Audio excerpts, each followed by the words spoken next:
여러분 안녕하세요. 이번 영상에서는 6단원, 7단원, 8단원의 형성평가 중 시험 보기 전 꼭 반드시 풀어봐야 되는 문제들을 좀 다뤄보도록 하겠습니다.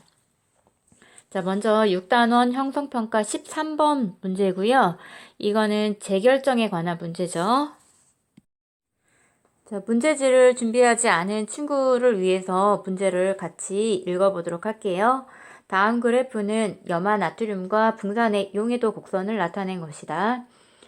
염화나트륨 25g과 붕산 25g이 섞인 혼합물을 100도씨의 물 100g에 녹였다. 이 용액을 20도씨로 낮추었을 때 석출되는 물질과 질량을 바르게 나타낸 것은 자, 그리고 단 20도씨에서 두 물질의 용해도를 알려줍니다. 자, 이 문제에서 염화나트륨의 정보를 볼까요? 염화나트륨 25g이 100도씨에서 여기 100도씨에서 다 녹았는지 아니면 다 녹지 못했는지 확인을 해볼게요.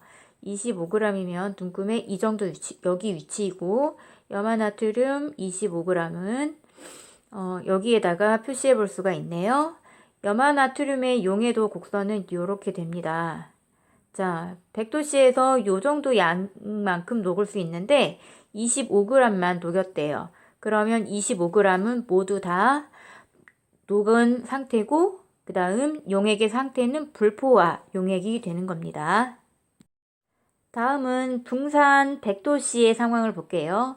붕산 25g이 100도씨 물 100g에 녹아 있습니다. 그러면 붕산의 용해도 곡선은 요거고요. 자, 역시 100도씨에서 25g 녹여 있는 상태.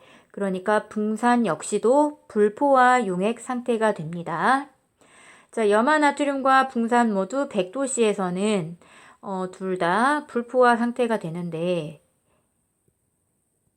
온도를 낮추면 용해도가 줄어들게 되죠. 그러면 이 용액들의 상태가 어떻게 변했는지 각각 보도록 해보겠습니다. 먼저 염화나트륨 25g이 녹아있는 용액을 온도를 낮춰서 20g으로 이렇게 바꿨어요. 자, 그러면 염화나트륨 20g에서 20도씨에서 포화 용액은 이 정도 양까지 가야 포화 상태가 되는데 25g은 아직도 불포화 상태예요. 그렇기 때문에 염화나트륨은 석출되지가 않습니다. 붕산의 경우는 자, 100도씨에서 25g은 현재 이 지점은 불포화 용액인데 온도를 낮추면 낮췄어요. 이 지점까지 온도를 낮추면 자, 이때 온도 80도네요. 80도까지 온도를 낮추면 이제 포화 용액 상태가 되는 거고 문제에서 요구한 대로 20도씨까지 온도를 낮추면 자, 20도씨까지 온도를 낮추면 이때에는 과포화 용액이 됩니다. 자, 20도씨에서 붕산은 이렇게 문제에서 제시된 것처럼 100g에 5g은 물 100g에 붕산 5g은 녹아 있을 수 있는 양이에요. 근데 나머지 이만큼의 양은 녹지 못하고 다시 고체 상태로 돌아오게 됩니다. 바로 이만큼의 양이 석출되는 양이 되는 겁니다. 자, 이 과정을 다시 한번 적어볼게요. 자, 100도씨에서 염화나트륨과 붕산을 모두 25g씩 물에 녹였대요. 마침 이 물은 100g이라고 했습니다. 자, 이때에는 둘 다 상태가 불포화 상태가 돼요.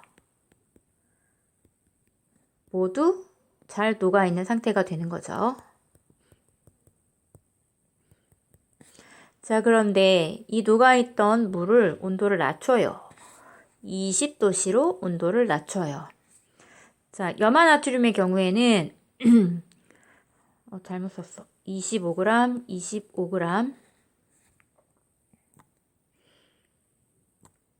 염화나트륨의 경우에는 20도씨에서 25g은 여전히 다 녹을 수 있는 불포화 상태예요. 자, 근데 붕산의 경우는요, 20도씨로 낮추면, 자, 아까 이 점이 되는 거죠. 이때에는 과포화 상태가 됩니다. 자, 그럼 우리 문제에서 요구한 거 석출되는 양을 구해야 돼요. 자, 처음 25g을 녹였는데 이 25g이 20도씨에서는 5g 녹을 수 있다라고 안내해 줬어요. 그래서 5g은 녹아있음, 여전히 녹아있음. 그 다음 이 차이에 해당하는 20g은 이제 못 녹아요. 고체로 다시 돌아오게 됩니다. 이게 바로 석출되는 양이 되는 거예요. 자, 그래서 여기에서 정답은 지금 보기가 표시가 안 되어 있는데, 자, 석출되는 물질은 바로 붕산이 되는 거고, 그 다음 석출되는 양은 20g이 되는 거예요. 자, 이 문제 잘 이해했을까요? 잘 이해가 안 되면 여러분 영상을 다시 되돌려서 다시 한번 천천히 이해하면서 보도록 해볼게요. 네, 다음 영상 가겠습니다. 다음 문제 가겠습니다. 자, 이제 18번 문제를 보도록 하겠습니다. 다음은 크로마토그래피를 이용하여 어떤 색소를 분리했더니 그림과 같은 결과가 나왔다.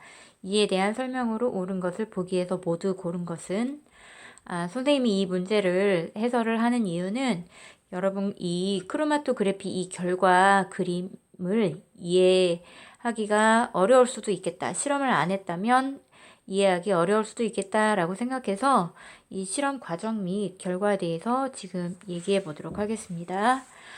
시험지와는 달리 선생님이 여기 점에 색을 찍었죠.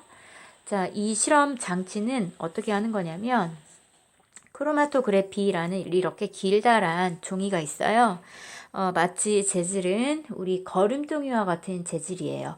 물을 꽤나 잘 흡수합니다. 자, 이렇게 길다란 크로마토그래피 종이 끝에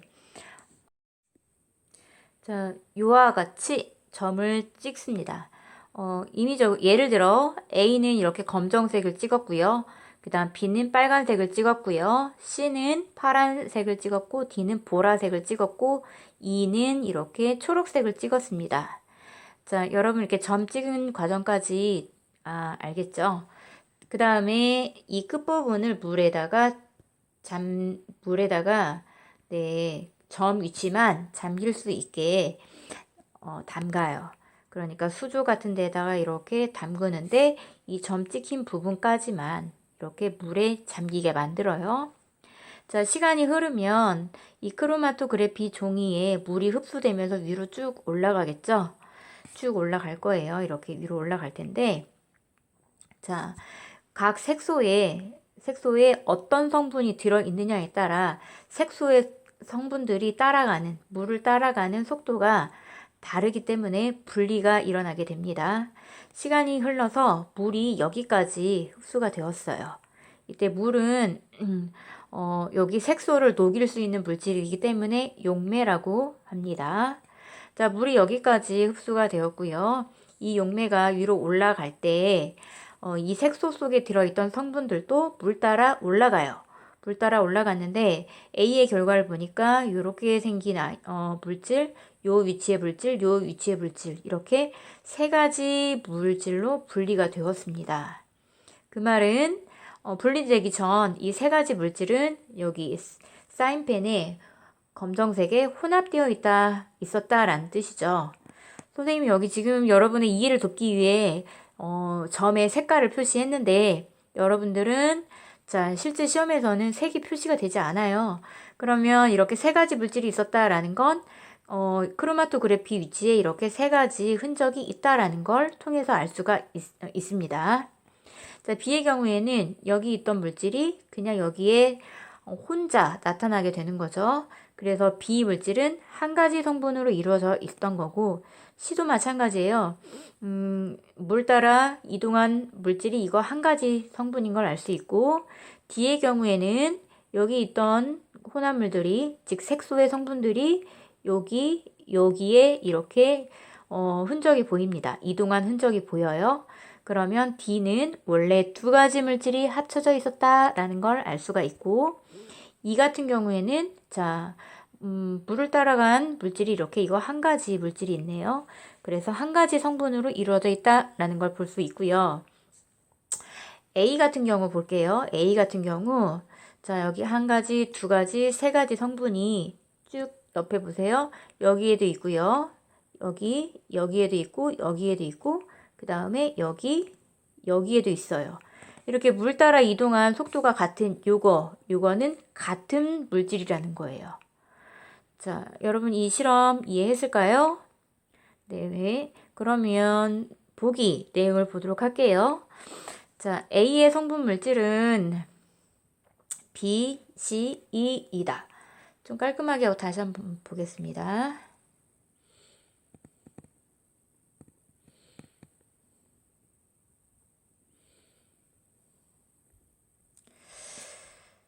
자, A 성분 물질 1, 2, 3 이렇게 세 가지가 있는데 1번 물질이 여기에도 나타났고요. 2번 물질이 여기에도 나타났고 3번 물질이 여기에도 있네요. 그래서 같은 높이에 있다? 그 말은 같은 물질이다 라는 뜻이에요. 그래서 A의 성분 물질은 B, C, E 맞는 설명이 되겠습니다. 자, 그 다음 D는 한 가지 성분으로 이루어져 있다라고 했는데 D 크로마토그래피 결과 한 가지, 두 가지 물질로 분리가 이루어져 있기 때문에 두 가지 성분으로 이루어져 있다라고 판단할 수 있습니다. 그 다음 디귿번 이 성분이 용매를 따라 이동하는 속도가 가장 빠르다. 자, 물이 여기까지 올라갔을 때 이 성분은 여기 위치에 있어요. 그러나 여기 위치에 있는데 나머지 것들은 이보다 더 아래 위치에 있습니다. 그 말은 속도가 느리다 라는 뜻이에요. 그래서 디귿 이 성분이 용매를 따라 이동하는 속도가 가장 빠르다. 맞는 설명이고요. 이 중에 가장 느린 성분을 찾아라 하면 여기 가장 아래쪽에 위치한 B 성분이 바로 속도가 가장 느리다라고 판단해 볼 수가 있습니다. 6단원의 문제 두 가지 풀어봤는데, 두 개 풀어봤는데, 이거 외에도 선생님이 준 형성평가 모든 문제 꼼꼼하게 잘 풀어보길 바랍니다. 이번 문제는 7단원 형성평가 14번이에요. 14번 표는 ABC 해수 1kg에 녹아있는 평균 염류의 양을 나타낸 것이다. 자, ABC 해수의 염분은 얼마인가? 염분을 구해야 되는데, 자, 염류란 바로 바닷물에 녹아있는 여러 가지 염들을 말해요. 염화나트륨, 염화마그네슘, 황산마그네슘. 자, 이렇게 녹아있는 물질이 바로 염류이고요. 그 다음에 염분의 의미는 해수 1kg 속에 녹아있는 염류의 양을 g으로 나타낸 게 바로 염분이에요. 자, 그럼 1번 문제 해결을 해보도록 하겠습니다. ABC 해수의 염분을 각각 구해야 되는데 A 바다에서의 염분은 A 바다에 들어있는 이 염류들의 양을 모두 합하면 돼요. 근데 마침 여기 해수 1kg 속에 들어있는 양들이라고 했으니까 여기 계산은 23.3g 더하기 3.3 g 더하기 1.4g 더하기 기타 2.0을 하면 됩니다. 이걸 모두 계산해 보면은 자, 선생님이 정답 미리 표시했죠. 30이 나오고 30g이고 그 다음에 이거의 기준은 해수 1kg에 해당하는 염류들의 합이죠. 그래서 이 그램 퍼 킬로그램 대신에 염분을 나타내는 단위 PSU를 사용할 수가 있습니다. 자, 그럼 B의 해수의 염분은 역시 1kg 속에 녹아있는 염류들의 양이 25.6, 그 다음에 3.6, 1.6, 2.1을 모두 더하면 33 PSU가 되는 거고 하나 더 가볼게요. C의 경우에는 1kg 속에 녹아있는 염화나트륨 31.3 더하기 4.4 더하기 1.9 더하기 2.6을 하면 총 40g이 나와요. 그러면 이게 바닷물 1kg 속에 들어있던 양이니까 40 PSU라고 해볼 수가 있습니다. 자, 그럼 이제 2번 가겠습니다. ABC 해수에서 염화나트륨이 차지하는 비율을 계산하라고 하네요. 자, 그럼 2번 계산식은, 자, 염화나트륨은 여기에 총량은 아까 계산해놨죠. 30이었어요. 총량은 30이었는데 그 중에 염화나트륨은 찾아요. 23.3이에요. 자, 그럼 비율을 계산하라고 했으니까 여기에다가 백분율로 계산을 하기 위해서 곱하기 100을 합니다. 자, 이게 바로 A 해수의 염화나트륨의 비율이 되는 거고, B 해수는 전체 염류의 양이 33이었어요. 그러면 33분의 염화나트륨의 양은 25.6이에요. 곱하기 100을 하면 됩니다.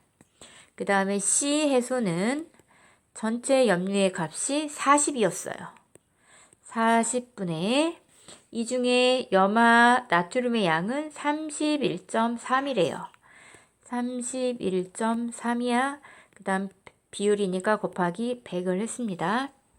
자, 여러분 이거 모두 다 계산하면 모두 A, B, C 모두 약 78%가 나와요.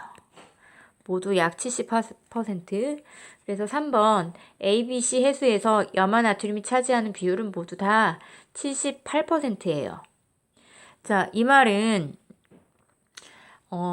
바다마다 A, B, C 각 바다마다 총 염분의 값은 틀리지만 그 염분 속에 들어있는 각 염류가 차지하는 비율은 어느 바다나 일정해요.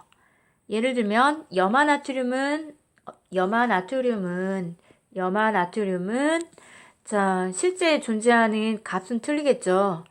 자, 모두 다르지만 모두 각 바다에서 78%씩 존재하게 됩니다.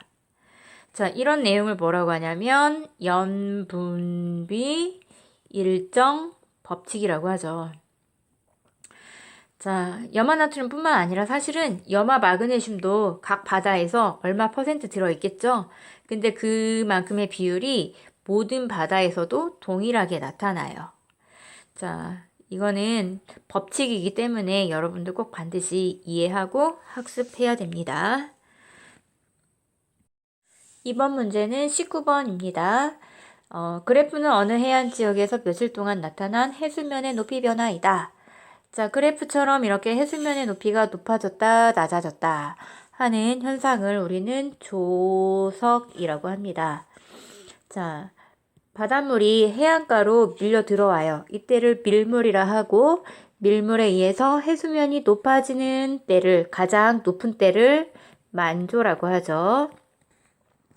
자, 그 다음에 반면 해수면이 썰물에 의해서 점차 낮아져 가장 낮은 상태, 이때를 간조라고 합니다.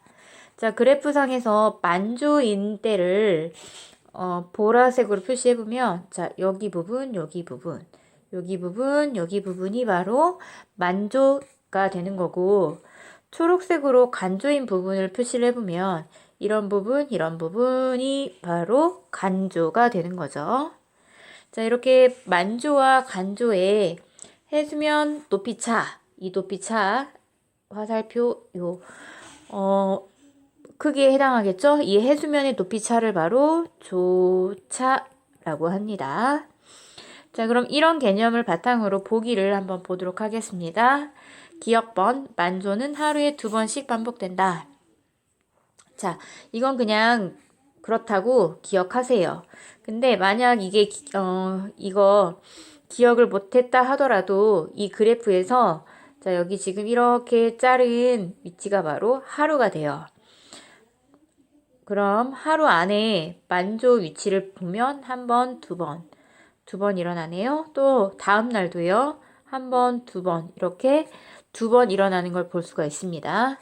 만조뿐만 아니라 간조도 한 번, 두 번씩, 한 번, 두 번씩 일어나는 걸 그래프를 통해서도 알 수가 있습니다. 자, 조금 지저분해서 지울게요. 자, 그 다음에 니은번 조차는 점점 증가한다. 자, 조차란 해수면의 높이 차이였죠. 자, 요때는 조차가 이만큼. 자, 몇 군데만 표시하면 이만큼. 그 다음에 21일 표시해보면 요만큼. 시간이 감에 따라 조차는 점차 증가하는 걸 알 수가 있습니다. 자, 그 다음에 디귿번 21일 낮 12시 무렵 조개를 캐기에 가장 좋은 시간인지는 한번 살펴보도록 할게요. 21일이에요. 12시면 요때가 되네요. 해수면이 가장 낮은 때예요. 그러면 요때에는 간조가 되는 거고, 간조 때 하기 좋은 활동들이 바로 갯벌이 드러나니까 뭐 갯벌에서 조개를 캔다든가, 아니면 어느 지역은 바다 갈라지는 현상이 나타나기도 해요. 자, 근데 반면 여기에 표시된 이런 위치들은 만조이기 때문에 해수면이 가장 높아요. 그래서 이때 하기 좋은 활동들은 고기잡이 배를 띄우는 이런 활동들이 좋겠죠. 자, 그러면 보기에서 맞는 설명은 자, 디귿까지 맞았네요. 그래서 5번이 정답이 됩니다. 자, 지금까지 수권에 관한 문제 2개 풀어봤는데 이거 외에도 수권에서 여러분들 수권의 분포 그 도표 나와 있는 그 문제 꼭 반드시 잘 살펴보도록 하고요. 그 다음 바닷물의 연직 분포 그래프를 통해서 자, 가장 위쪽 수온이 일정한 층은 혼합층, 그 다음에 혼합층 밑에 수온이 급격히 비약적으로 낮아지는 층은 수온 약층, 그 다음 수온 약층 아래쪽에 가장 깊은 쪽, 거기는 온도가 낮은 채로 일정한 구간이 있죠. 거기는 심해층, 이렇게 구분이 된다는 거 꼭 알아두시고요. 그 다음 바닷물에는 난류와 한류가 있어요. 그래서 우리나라 주변에 흐르는 난류와 한류 명칭 꼭 알아두고요. 그 다음 난류와 한류가 만나는 곳을 조경수역이라고 하죠. 그래서 우리나라에는 조경수역이 동해에 형성이 됩니다. 자, 관련된 문제들 모두 다 꼭 풀어보도록 하세요. 자, 8단원 형성평가 문제는 대부분 같이 풀었기 때문에 문제풀이는 하지 않고요. 여러분 시험 보기 전에 반드시 다시 한번 봐야 되는 대표적인 그래프, 그림 몇 가지만 설명하도록 하겠습니다. 자, 먼저 열의 이동을 나타내는 이런 그래프가 있죠. 자, 열은 이동을 할 때 고온에서 저온으로 이동을 해요. 그래서 가와 나를 보면 자, 가 물질이 고온의 물질이고 나 물질이 저온의 물질이고 자, 여기까지는 0에서 여기까지는 열이 가에서 나로 이동한다라는 걸 알 수 있고요. 자, 그 다음 이 시점부터는 열이 더 이상 이동하지 않습니다. 이때를 바로 열평성이라고 하죠. 자, 그럼 가는 온도가 점차 낮아집니다. 그럼 가 물질의 입자의 운동은 점차 둔해지겠죠? 그 다음에 나 물질은 온도가 점차 높아져요. 그러면 나 물질의 입자의 운동은 점차 활발해지겠습니다. 자, 열평형 상태에 도달하면 가와 나의 온도가 같기 때문에 가나 입자의 운동 정도는 네, 같은 상태가 됩니다. 자, 더불어 여러분들 열이 이동할 때 이동하는 방법 3가지가 있어요. 전도, 대류, 복사. 자, 각각의 이동 특징 잘 알아두도록 하고 그 다음 교과서에 이제 얘가 몇 가지 나와 있을 거예요. 문제지도 있고요. 각각의 경우는 전도, 대류, 복사 어느 경우에 해당하는지 판단할 수 있으면 되겠습니다. 자, 그 다음 열에서 중요한 내용이 있죠. 비열. 자, 비열이란 물질 1kg을 1도씨 높이는 데 필요한 열량이라고 하죠. 그래서 비열이 높은 물질일수록 온도 변화가 작게 나타난다. 자, 이 관계 꼭 알아두기 바래요. 그래서 자연에서 대표적으로 비열이 높은 물질은 물이죠. 물은 같은 열을 주어도 다른 비열이 낮은 물질에 비해서 온도 변화가 작게 나타나는 물질입니다. 자, 그 다음에 마지막 내용은 열 팽창에 관한 내용이죠. 그래서 물질의 온도가 높아지면 입자 운동이 활발해져서요. 입자 간의 거리가 멀어져 자, 물질의 부피가 팽창한다. 이런 내용이 바로 열 팽창에 대한 내용이고요. 자, 대표적인 예는 이렇게 철로 사이에 틈을 둬요. 틈을 두는 이유는 여름철에 이 철이 팽창을 하게 됩니다. 그럼 이제 틈이 좁아지죠. 대신 이 철로가 휘어지는 일은 없어요. 만약에 이 틈이 없다면 이 여름철에 이 철로가 이렇게 휘어질 수도 있어요. 그럼 그때 기차에 사고가 발생할 수 있기 때문에 이렇게 틈을 둬서 팽창하더라도 철로가 반듯하게 만들어주죠. 자, 이거 철로는 고체 물질이네요.